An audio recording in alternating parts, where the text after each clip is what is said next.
교회 시대의 이긴 자들. 앞에서 우리는 예수님께서 공중에 강림하실 때 광야의 길을 통과하면서 연단을 받고 정결하게 된 성도들, 즉 익은 열매가 된 성도들은 대환난을 면제받고 휴거된다는 것을 알게 되었다. 이러한 성도들을 요한계시록 2장과 3장에서는 이기는 자들이라고 하였는데, 이 말씀은 구약시대나 대환난 때의 성도들에게 주신 것이 아니고 교회 시대의 모든 성도들에게 주신 것이므로 교회 시대의 이긴 자들이라고 한 것이다. 이 과목에서는 이러한 성도들에 대하여 좀 더 구체적으로 살펴본다. 먼저 이긴 자들에 대한 기초적인 지식을 얻기 위하여 성경적 어원을 알아보고 이기는 자를 이긴 자라고 말할 수 있는 근거를 알아본다. 특히 모형적 진리를 통하여 광야에서 여러 차례의 연단을 받고 이긴 자가 되는 과정에 대해 연구한다. 또한 이긴 자들은 영적으로 무엇과 싸워서 이겼는지 성경을 중심으로 살펴본다. 다음으로 요한계시록 2장과 3장에 나온 7교회의 사자에게 보낸 편지 중에서 이긴 자들에게 약속하신 말씀을 분석해본다. 이 과목을 통해서 우리는 성도들이 영적으로 싸워 이겨야 할 대상에 대하여 명확하게 이해함으로써 영적 생활의 목표와 방향을 정립하게 될 것이다. 그리고 성도들이 추구해야 할 영적인 축복에 대하여 올바른 가치관을 가지게 될 것이다. 그리고 교회 시대의 이긴 자들을 교회 시대에 입맞은 종들이라고 한 것은 요한계시록 2, 3장에 나온 교회 시대의 이긴 자들을 요한계시록 7장에서는 네 천사가 바람을 붙잡고 있는 기간, 즉 교회 시대 동안 이마에 하나님의 인을 맞은 종들이라고 하였기 때문이다. 이와 같은 진리에 대해서는 교회 시대의 이긴 자들과 요한계시록 강해를 연구하면서 좀 더 구체적으로 깨닫게 될 것이다. 교회 시대의 이긴 자들에 대한 기초적 견해, 이긴 자에 대한 어원. 창세기 27장부터 32장까지의 말씀을 보면 이긴 자에 대한 성경적 유래가 나오는데, 여기에는 야곱이 이긴 자가 되기까지의 과정이 잘 묘사되어 있다. 야곱은 형 에서가 가지고 있는 장자권을 팥죽 한 그릇으로 빼앗았고, 그 후에 아버지 이삭을 속여가면서 장자가 받아야 할 축복 기도를 받게 되었다. 그때부터 야곱은 에서와 심각한 갈등이 생겼고, 결국 집을 떠나 밧단 아람에 있는 외삼촌 라반의 집으로 피신하게 되었다. 광야를 통과하는 중에 야곱은 베델이라는 곳에서 돌베개를 베고 잠을 자다가 꿈을 꾸게 되었다. 꿈속에서 야곱은 땅에서부터 여호와 하나님께서 계신 하늘까지 연결된 사닥다리를 보았고, 그곳에서 오르락내리락하는 천사들을 보게 되었다. 이러한 신비 체험을 통하여 야곱은 하나님에 대한 확실한 믿음을 가지게 되었고, 외삼촌 댁에서 지내는 가운데도 언제나 신앙을 잃지 않고 생활하게 되었다. 또한 야곱은 수많은 시험과 고통을 받으면서 11 아들과 많은 육축과 재물을 소유하게 되었는데, 외삼촌의 집에서 살아온 지 20년이 되었을 때 그동안 수고하여 얻은 가족들과 재물과 육축들을 이끌고 가나안 땅을 향하여 떠나게 되었다. 도중에 야곱은 외삼촌 라반에게 쫓겨 매우 위급한 형편에 빠졌다가 하나님의 도움을 받으면서 야복강가에 도달하게 되었다. 그때 20년 전부터 원한을 품고 있었던 형 에서가 400명의 부하들을 거느리고 가까이 오고 있다는 소식을 듣게 되었다. 그러자 야곱은 두려움과 공포심 때문에 가족들로 하여금 모든 소유를 가지고 먼저 야복강을 건너게 하고 혼자만 남아서 필사적으로 기도하게 되었다. 그때 시험하기 위하여 갑자기 나타난 천사와 밤새도록 씨름을 하다가 환도뼈가 부러지면서 천사를 이기고 얻게 된 새 이름이 이스라엘이다. 여기에서 야곱의 새 이름, 즉 이스라엘은 하나님께서 나타내신 시험을 이겼다는 뜻이다. 그러므로 야곱은 야복강가에서 비로소 이긴 자가 되는 체험을 하게 되었음을 알 수 있다. 다시 말하자면 야곱이 이스라엘이라는 새 이름을 받은 것은 베델에서 신비로운 체험을 하고 하나님에 대한 확실한 믿음을 받았을 때가 아니라 20년 동안 광야 연단 과정을 통과한 후라는 것이다. 따라서 야곱이 받은 이스라엘이라는 새 이름은 이긴 자라는 말의 기원이 되는 것이다. 그리고 이 과목에서 알아보고자 하는 요한계시록 2장과 3장의 7교회에 보낸 편지 가운데 기록된 이기는 자도 야곱이 이스라엘이라는 새 이름을 받았을 때 이긴 자가 되었다는 사실과 깊은 관계가 있다. 또한 그 편지들의 마지막 부분에는 이기는 자들에게 약속하신 말씀이 기록되어 있는데, 그 말씀의 전후에 성령이 교회들에게 하시는 말씀을 들을지어다 라고 하셨다. 주님께서 이기는 자들에게 약속하신 이 말씀은 7교회 중에 한 교회나 7교회에만 주신 것이 아니라 온 세상에 있는 모든 교회의 성도들에게 약속하신 것이다. 여기에서 성령이 교회들에게 하시는 말씀이라는 것을 볼 때 교회 시대의 모든 성도들에게 권면하신 것임을 알 수 있다. 여기에서 교회 시대란 교회가 처음 생긴 때, 즉 성령 강림하신 날부터 예수님께서 공중에 강림하시는 날까지를 가리켜 말한다. 그러므로 대환난을 통과하면서 익은 열매가 되는 성도들은 이긴 자라고 부를 수도 없고, 교회 시대의 이긴 자들 가운데 들어갈 수도 없다는 것을 알 수 있다. 따라서 이긴 자들에게 약속하신 말씀은 교회 시대의 이 땅에서 살고 있는 모든 성도들에게 이기는 자가 된다면 7통의 편지 가운데 약속한 모든 축복을 주시겠다는 것이다. 그러므로 교회 시대의 모든 성도들은 예수님께서 이기는 자들에게 약속하신 복을 받기 위하여 최선을 다해 노력해야만 한다. 이긴 자들에게 약속하신 말씀은 편지마다 그 내용이 각각 다르지만 이긴 자가 되면 누구든지 7통의 편지에 약속하신 것들을 모두 받게 된다. 또한 대부분의 요한계시록 해석자들은 성도들이 이 땅 위에 사는 동안에는 이긴 자가 될 수 없고 이기는 자에게 약속하신 축복도 받을 수 없다고 주장하면서 이긴 자들에게 주신 축복의 말씀이 천국에 들어간 성도들에게만 해당되는 것으로 잘못 알고 있다. 그러나 성경을 정확하게 분석해보면 교회 시대에 이 땅에 사는 동안 이긴 자가 되어야 한다는 것과 이기는 자들에게 약속하신 축복을 이 땅에 사는 동안에도 부분적으로 경험할 수 있다는 것을 알 수 있다. 이러한 사실을 좀 더 구체적으로 이해하기 위하여 요한계시록 3장 1절로 6절에 나오는 사대 교회의 사자에게 보낸 편지를 보면 주님께서 사대 교회 안에 있는 수많은 성도들 중에서 몇 명의 성도들에게만 흰옷을 입고 동행하게 될 것이라고 하신 말씀이 나온다. 이것은 사대 교회 안에 있는 몇 명의 성도들이 이 세상에 사는 동안 이기는 자에게 약속하신 축복, 즉 흰옷을 입고 예수님과 함께 동행하는 생활을 하게 된다는 것이다.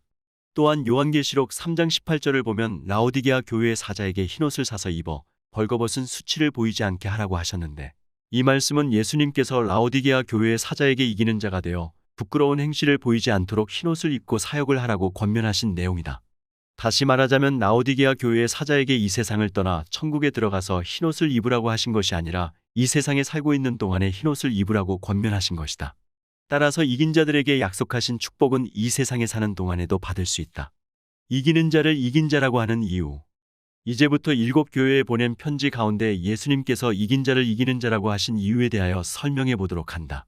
이기는 자에게 약속하신 것은 교회 시대의 초기에 하신 말씀으로서 교회 시대가 끝날 때까지 이긴 자가 될 가능성이 있는 모든 성도들에게 하신 것이다. 다시 말해서 교회 시대의 이 땅에서 신앙생활을 하는 모든 성도들을 향하여 만약 이긴 자가 된다면 약속하신 말씀과 같이 축복하시겠다는 뜻으로 이기는 자 혹은 이기는 그에게라고 권면하신 것이다. 그러므로 성도들이 광야의 길을 통과할 때 수많은 영적 싸움에서 마귀와 세상과 육신을 이기고 정결케 되었다면 이긴 자가 된 것이며 7교회에 보낸 편지 중에 이기는 자에게 약속하신 축복을 틀림없이 받게 될 것이다. 이와 같은 원리를 쉽게 이해하기 위하여 고린도전서 9장 24절로 25절을 보면 사도 바울이 성도들을 경주자로 비유하면서 썩지 않을 면류관을 얻기 위하여 열심히 다름박질하라고 권면하고 있다. 다시 말하자면 모든 성도들은 마라톤에 출전한 선수들과 같이 하나님께서 정하신 목표를 향하여 열심히 믿음의 경주를 해야만 하는데 이 경주에서 우승을 하여 상을 받는 성도를 이긴 자라고 말할 수 있다는 것이다. 또한 모형적 진리를 살펴보면 이와 같은 개념을 좀 더 구체적으로 확인해 볼 수 있다. 핵심 진리 입문에서 알게 된 바와 같이 모든 성도들 중에서 교회 시대의 이 세상에 사는 동안 광야연단을 다 받고 마음과 행실이 정결케 되어 가나안 땅에 들어간 성도들을 휴거되는 성도들이라고 하였다. 이스라엘을 통하여 나타난 모형적 진리를 보면 이스라엘 백성들은 출애굽한 후에 40년 광야의 길을 통과하면서 이방 민족의 군대들, 즉 바로 군대, 아말렉 군대, 아모리와 바산과 미디안 군대들과 싸움을 마치고 가나안 땅에 들어갔다는 것을 알 수 있다. 이것은 성도들이 출애굽 즉 구원받은 때부터 세 차례의 큰 연단 과정을 통과하여 가나안 땅 즉 천국에 들어간다는 것을 모형적으로 보여준다. 광야에서 이스라엘 백성들이 싸우게 되었던 이방 민족의 군대들은 성도들이 싸워서 이겨야 하는 악령들의 모형이다. 하나님은 이러한 악령들을 예비해 놓으시고 성도들로 하여금 광야에서 세 차례의 큰 연단 과정을 통과하는 가운데 점진적으로 정결하게 될 수 있도록 섭리하신다. 바로 군대의 추격을 받는 과정을 첫 번째 연단 과정이라고 할 수 있는데 이 과정에서 이스라엘 백성들은 바로의 군대에게 일방적으로 쫓기기만 하고 싸우지는 못했지만 하나님의 보호와 인도를 받으면서 정진하게 되었다. 이와 같이 첫 번째 연단 과정을 통과하는 성도들은 초보적인 믿음과 인격을 가지고 있으며 악령들을 대항하여 싸우기보다는 쫓기는 신앙생활을 하게 된다. 그러나 이스라엘 백성들이 바로 군대의 추격을 받으면서도 멸망하지 않은 것처럼 성도들도 다양한 방법으로 돌보시는 하나님의 사랑과 은총 때문에 환난과 핍박이 많아도 첫 번째 연단 과정을 잘 통과하게 되는 것이다. 그리고 이스라엘 백성들은 아말렉 군대와 싸울 때 비록 오합지졸같이 보잘것없는 군대였지만 일방적으로 패배하기만 한 것이 아니라 나가서 싸워 이기기도 하고 패배하기도 하다가 결국 하나님의 도움을 받아 승리하고 여호와 니시라는 제단을 쌓게 되었다. 이와 같이 두 번째 연단 과정을 통과하는 성도들도 환난과 핍박을 일으켜 범죄하도록 유혹을 하고 공격하는 마귀들에게 때로는 이기기도 하고 때로는 패하기도 하면서 영적으로 점점 성장하다가 나중에는 하나님의 도움으로 승리하게 되는 것이다. 두 번째 연단 과정을 통과하는 성도들은 초보적인 단계를 통과하고 어느 정도 성장하였기 때문에 악령들과의 영적 싸움에서 승리하는 모습을 많이 보여주게 된다. 그리고 이스라엘 백성들이 아모리와 바산과 미디안 군대들과 싸우는 과정을 세 번째 연단 과정이라고 하는데 싸울 때마다 이스라엘 백성들은 큰 승리를 거두게 되었다. 이와 같이 세 번째 연단 과정을 통과하는 성도들은 악령들과 싸우는 가운데 계속적으로 큰 승리를 거두면서 마음과 행실이 정결케 되어 가나안 땅에 들어갈 준비가 완성되는 것이다. 특히 중요한 것은 이스라엘의 12지파 중에서 12,000명의 용사들이 미디안 지역의 군대들과의 싸움에서 완전 무결하게 승리를 거두게 되었다는 것이다. 좀 더 자세히 말하자면 광야의 마지막 연단 과정에서 성도들은 마귀들의 공격을 크게 받을지라도 패배하지 않고 흠없는 빛의 열매를 풍성히 맺음으로써 가나안 땅에 들어갈 준비가 완성된다는 것이다. 이와 같이 완전 무결한 승리의 생활을 한다는 것은 성도들이 세 번째 연단 과정을 통과하면서 가나안 땅, 즉 하나님의 나라에 들어갈 수 있을 만큼 정결케 되었다는 것을 의미한다. 지금까지 모형적 진리를 통하여 알게 된 바와 같이 이스라엘 백성들은 바로 군대의 추격을 받을 때보다 아말렉 군대와 싸울 때 더욱 강해졌고, 아말렉 군대와 싸울 때보다는 아모리와 바산과 미디안 군대들과 싸울 때 훨씬 더 강해졌기 때문에 온전한 승리를 하게 되었고, 그 후에 비로소 가나안 땅으로 들어갔다. 이와 같이 성도들도 첫 번째 연단 과정을 통과했을 때보다 두 번째 연단 과정에서 더욱 큰 승리의 생활을 하게 되고, 세 번째 연단 과정에서는 훨씬 더 큰 승리의 생활을 하게 되면서 온전히 정결케 되어 하나님의 나라에 들어가는 것이다. 이처럼 악령들과 싸워야 하는 세 차례의 큰 연단 과정을 통과하면서 정결케 된 성도들을 이긴 자들이라고 한다. 그러므로 광야에서 세 차례의 큰 연단 과정을 통과하고 정결케 된 성도들은 이 세상에 살고 있지만 영적으로는 젖과 꿀이 흐르는 가나안 땅, 즉 생명수가 흐르는 하나님의 나라에 들어간 성도들이다. 이러한 성도들은 광야의 연단 과정을 통과하면서 마귀들과 영적 싸움을 하는 가운데 승리하고 가나안 땅에 들어간 성도들이기 때문에 이긴 자들이라고 한다. 그리고 교회 시대에 이 땅에 사는 동안 이긴 자가 되었기 때문에 교회 시대의 이긴 자들이라고 한 것이다. 그러므로 예수님께서 이기는 자라고 부르면서 권면하신 이유는 교회 시대의 이긴 자들을 준비하기 위한 것이며, 이기는 자에게 약속하신 것들은 이긴 자가 받을 축복이라는 것을 알 수 있다. 이와 같이 이긴 자가 된 성도들을 요한 웨슬리는 성결은총, 즉 완전 성화은 총을 받은 성도들이라고 하였다. 또한 존 버녀는 그의 저서 철로역정에서 전신갑주를 입은 성도들이라고 하였으며, 대부분의 성자들은 신이나빌의 경지에 들어간 성도들이라고 하였다. 영적 싸움의 대상. 이긴 자들은 싸워야 할 모든 대상들을 이겼다고 인정받은 성도들을 가리켜 말한다. 이러한 이긴 자들과 같이 되기 위하여 모든 성도들은 항상 영적 싸움을 하면서 하나님의 말씀을 실천하는 가운데 정결케 되기 위한 노력을 해야 한다. 이제부터 성경을 중심으로 성도들이 영적으로 싸워야 할 대상이 무엇인지 자세히 알아보도록 한다. 마귀. 요한계시록 12장 11절을 보면 또 여러 형제가 어린 양의 피와 자기의 증거하는 말을 인하여 저를 이기었으니 그들은 죽기까지 자기 생명을 아끼지 아니하였도다 라고 하였다. 성도들이 싸워 이긴 저는 문맥을 살펴볼 때 마귀라고도 하고 사단이라고도 하는 붉은 용을 가리켜 말한다. 다시 말해서 성도들이 싸워야 할 대상은 마귀라는 것이다. 이제부터 싸워 이겼다는 말씀에 대하여 구체적으로 알아보고자 한다. 이 세상에는 마귀 들린 사람들이 많은데 이러한 사람들을 위하여 예수 그리스도의 이름으로 기도하고 명령했을 때 마귀가 떠나가면 이긴 것이고 떠나가지 않으면 패배한 것이라고 말할 수 있겠는가? 여기에서 마귀를 이겼다는 것은 마귀 들린 사람의 심령 속에 있는 마귀를 추방했다는 것이 아니다. 성도들이 마귀와 싸울 때 마귀가 어떤 방법으로 성도들을 공격하는지에 대하여 정확하게 알면 마귀를 이길 수 있는 것이다. 마귀와 싸워서 이기는 것이 무엇인가에 대하여는 성도들이 마귀와 싸워서 이긴 경험과 패배한 경험에 대한 신뢰를 들어보면 정확히 알 수 있다. 마귀와 싸워 패배한 중에 가장 중요한 신뢰는 아담과 하와가 에덴 동산에서 선악과를 따먹은 경험이다. 하와는 마귀가 은밀하게 나타나 유혹할 때 먹음직하고 보암직하고 지혜롭게 할 만큼 탐스럽게 느껴지는 선악과를 따먹음으로 하나님의 명령을 거역하게 되었다. 이와 같이 마귀의 미혹을 받아 하나님의 말씀을 거역하게 된 것이 마귀에게 패배한 것이다. 이러한 불순종의 결과로 온 인류는 은밀하게 활동하고 있는 마귀의 지배를 받으며 죄와 불행 가운데 살게 된 것이다. 마귀와 싸워 이긴 가장 중요한 신뢰는 예수님께서 40일 금식 기도를 마치시고 마귀에게 3차례의 유혹을 받았던 사건을 들 수 있다. 40일 금식 후 예수님의 몸은 매우 지치고 허약하신 상태였으므로 작은 유혹이나 마귀의 공격을 받아도 패배하기 쉬운 상황이었다.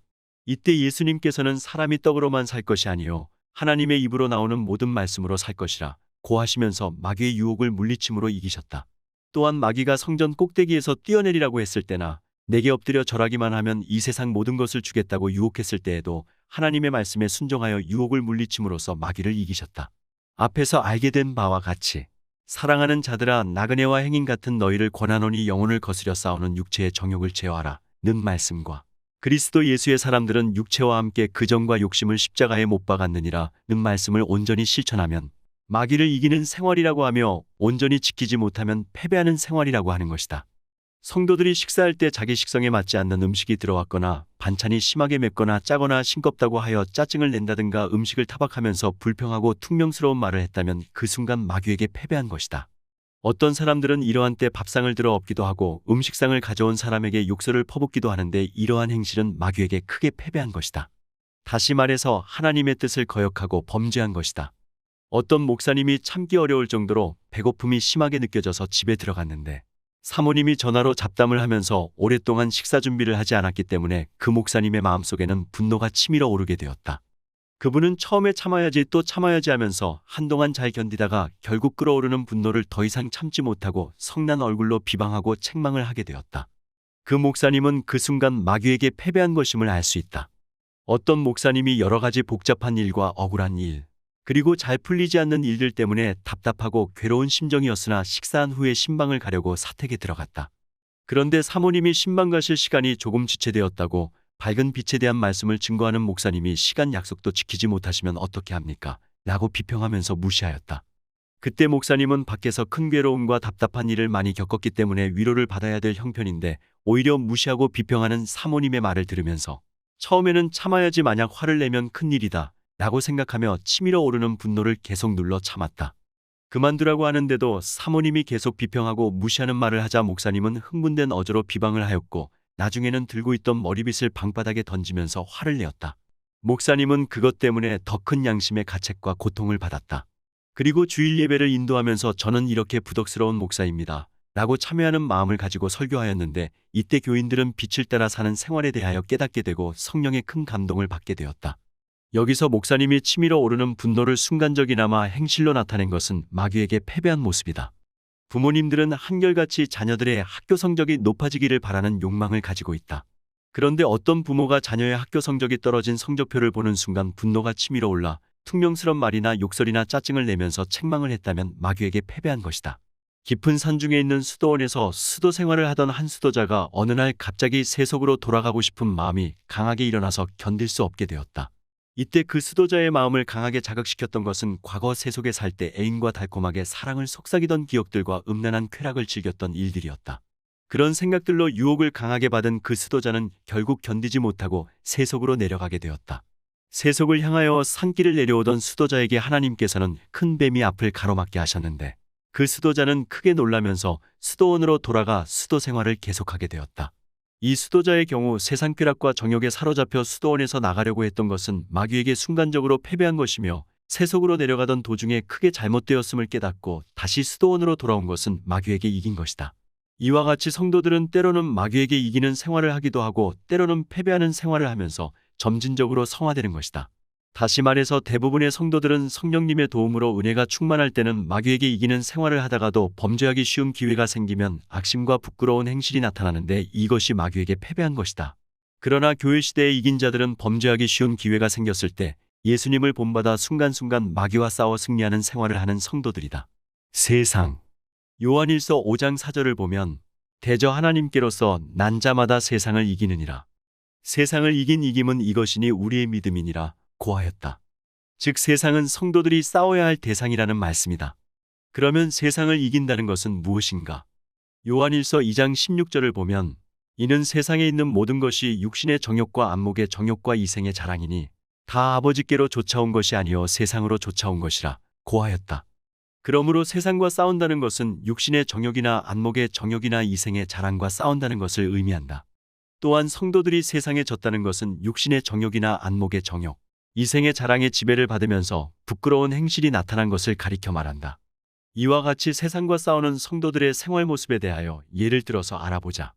우선 육신의 정욕은 육신이 좋아하고 만족하며 쾌락을 즐기고 집착하는 것들을 향한 정과 욕심들을 가리켜 말한다. 안목의 정욕은 안목 즉 눈으로 보면서 느끼게 되는 모든 애정들과 욕망들을 가리켜 말한다. 그리고 이생의 자랑은 자기의 소유들, 즉 재산이나 학벌, 용모, 재능, 건강, 가족, 좋은 직장, 화려한 주택, 신령한 체험들, 입신 체험, 설교를 잘하는 것, 기도 많이 하는 것, 병 고치는 은사, 귀신 쫓는 은사 그리고 신앙적인 지식을 많이 갖고 있는 것 등에 대하여 자랑하는 것을 가리켜 말한다. 에덴 동산에서 아담과 하와가 선악과를 볼 때 먹음직하고 보암직하고 지혜롭게 할 만큼 탐스럽게 느꼈던 것은 육신의 정욕과 안목의 정욕과 이생의 자랑의 마음이 사로잡힌 것이고, 그 결과 하나님께서 먹지 말라고 명령하신 선악과를 따먹었으므로 세상에게 졌다고 하는 것이다. 돈괴짝이나 돈지갑 속에 있는 돈을 볼 때 욕심이 생겨 슬쩍 훔쳤다면 안목의 정욕, 즉 세상에게 진 것이다. 음란한 영화나 음란한 비디오를 보고 싶은 마음, 즉 안목의 정욕에 사로잡혀 실제로 보았다면 세상에게 패배한 것이다. 또한 좋은 음식을 먹고 싶었는데 식성에 맞지 않은 음식을 가져왔다고 하며 화를 내는 것도 육신의 정욕, 즉 세상에게 진 것이다. 다른 사람들이 값진 의복이나 값진 시계, 보석, 좋은 책 등 좋은 물건을 가지고 있는 것을 보고 마음 가운데 탐욕을 품게 된다면 안목의 정욕, 즉 세상에게 패배한 것이다.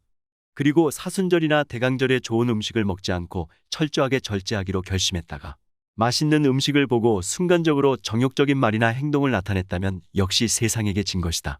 어떤 교회의 성도들이 다른 교회 목사님의 설교를 듣고 큰 은혜를 받은 후에 자기가 다니고 있는 교회의 목사님 앞에서 큰 은혜를 받았다고 하면서 그 목사님은 참으로 신령하고 설교를 아주 잘 하시더라고 했을 때, 담임 목사님이 질투하는 마음을 가지고 설교를 잘한다는 다른 목사님에 대하여 험담을 하거나 다른 곳에 가서 은혜를 받으려고 하다가 이단에 빠질 수도 있다고 하면서 불쾌한 감정을 가지고 충고하는 말을 했다면 세상에게 패배한 것이다. 대학 입시를 위해 함께 공부했던 친구가 좋은 성적으로 합격하고 자기는 낙방했을 때 합격한 친구를 질투하면서 은근히 헐뜯고 비방하고 싫어하게 되는 행실은 세상에게 패배한 것이다. 자기의 아이들이 나가서 놀다가 나이가 어리거나 허약한 다른 아이들에게 얻어맞고 울면서 들어왔을 때 어떤 부모님들은 왜 그런 아이들한테 얻어맞고 울고 다니느냐고 화를 내면서 욕설을 퍼붓기도 한다. 또 어떤 부모님들은 다른 아이들한테 얻어맞고 들어온 자기 아이를 데리고 나가서 누가 때렸느냐고 분노하면서 고함을 치기도 한다. 반대로 자기 아이가 다른 아이들을 때리고 들어왔을 때 잘했다고 칭찬하거나 마음속으로 흐뭇하게 생각하기도 한다. 이와 같은 부모님들의 마음과 행실은 자기 아이들에 대한 애정과 욕망 때문에 아집성과 포악성과 교만성의 지배를 받은 것이므로 세상에게 진 것이다. 거칠고 사나운 환경. 로마서 8장 35절에서 37절을 보면 누가 우리를 그리스도의 사랑에서 끊으리요? 환난이나 곰고나 핍박이나 기근이나 적신이나 위험이나 칼이랴. 기록된 바 우리가 종일주를 위하여 죽임을 당게 되며 도살할 양같이 여김을 받았나이다 함과 같으니라. 그러나 이 모든 일에 우리를 사랑하시는 이로 말미암아 우리가 넉넉히 이기느니라 고하였다. 이 말씀 중에서 환난은 신앙생활을 하기 때문에 생기는 고통스러운 모든 일들을 가리켜 말한다. 곤고는 마귀와 세상과 역경을 극복하려고 애쓰는 가운데 피곤하고 괴로운 마음 상태를 가리켜 말한다. 핍박은 신앙생활을 하기 때문에 수모를 당하고 욕설을 듣고 매를 맞고 온갖 고통을 당하는 것을 말하며, 기근은 먹을 것이 없어서 굶주리는 것을 의미한다. 그리고 적신은 모든 소유를 잃어버렸기 때문에 벌거숭이 같이 되어 고난받는 것을 가리켜 말한다. 위험이나 칼은 성도들이 용감하게 신앙생활을 하기 때문에 많은 박해를 받고 몸에 큰 상처를 받으면서 순교를 하게 될 때의 고통스러운 환경들을 가리켜 말한다. 성도들은 이러한 환난이나 공고나 핍박이나 기근이나 적신이나 위험이나 칼이라도 예수 그리스도로 말미암아 넉넉하게 이기는 생활을 할 수 있다는 것이다. 다시 말해서 예수님을 많이 사랑하는 성도들은 거칠고 사나운 환경 가운데 있을지라도 하나님의 은총을 힘입어 승리하는 생활을 하게 된다는 뜻이다. 특히 교회 시대에 이긴 자들은 넉넉히 이긴다는 말씀과 같이 거칠고 사나운 환경 속에서도 밝은 빛의 열매를 맺으며 잘 이기는 생활을 하는 성도들이다. 우리가 종일주를 위하여 죽임을 당게 되며라는 말씀은 그리스도의 사랑을 받은 성도들이 순간순간 환경에 굴복하거나 타협하지 않고 날마다 자아가 죽는 순교적인 생활을 하면서 거칠고 사나운 환경을 이긴다는 것이다. 도살할 양같이 여김을 받았나이다라고 한 말씀은 양들이 도살장으로 끌려갈 때 반항을 하지 않고 두려워하지도 않으면서 온순하게 따라가는 모습과 같이 성도들도 거칠고 사나운 환경 중에서 온유와 겸손과 인내와 사랑 등을 실천하면서 온전하게 이기는 생활을 하게 된다는 것이다. 이제 위에서 말한 내용을 이해하기 쉽도록 예화를 들어 설명해보자. 어떤 사람이 죽을 병에 걸려서 병원에 입원하게 되었다. 그는 몇 개월 동안 투병 생활을 하면서 많은 고통 중에 악정고토하는 가운데 결국 그 질병을 고침받고 죽을 수밖에 없었던 처지에서 건강을 회복하게 되었다. 퇴원한 후에 그는 건강한 몸으로 생활하면서 항상 나는 하나님께 진정으로 감사합니다. 하나님의 도움으로 질병을 이겼습니다. 라고 자랑하였다. 그러나 그의 부인을 통해서 치료하는 동안에 있었던 생활 내용에 대하여 들어보면 과연 하나님께 감사할 수 있는 승리의 생활을 하였는지 자세히 알 수 있다. 그 부인에게 남편의 회복을 축하하면서 간호하시느라고 얼마나 고생이 많았습니까? 질병을 이기고 건강을 회복했으니 참 좋으시겠습니다. 라고 하자 그 부인은 아이고 말도 마세요. 내가 그 병원에서 간호하는 동안 얼마나 지긋지긋했는지 생각하고 싶지도 않습니다. 비록 몸에 고통이 있다지만 얼마나 원망이나 불평, 짜증을 많이 내고 화를 내는지 그걸 다 받아주면서 참고 견디느라고 죽을 지경이었습니다. 라고 하면서 한숨을 쉬었다. 이러한 사실을 분석해보면 비록 질병은 고쳐져서 건강은 회복되었을지라도 영적으로는 거칠고 사나운 환경과의 싸움에서 패배하였다는 것을 알 수 있다. 하나님께서는 성도들이 어떠한 역경 중에서라도 주님의 빛을 따라 온전하게 이기는 생활을 하기 원하신다. 이상에서 말한 바와 같이 비록 거칠고 사나운 환경을 통과하였을지라도 그 성도의 생활 전체를 살펴볼 때 순간순간 죄성과 정욕의 지배를 받은 행실들이 나타났다면 영적으로 넉넉히 이기는 생활을 하였다고 할 수 없는 것이다.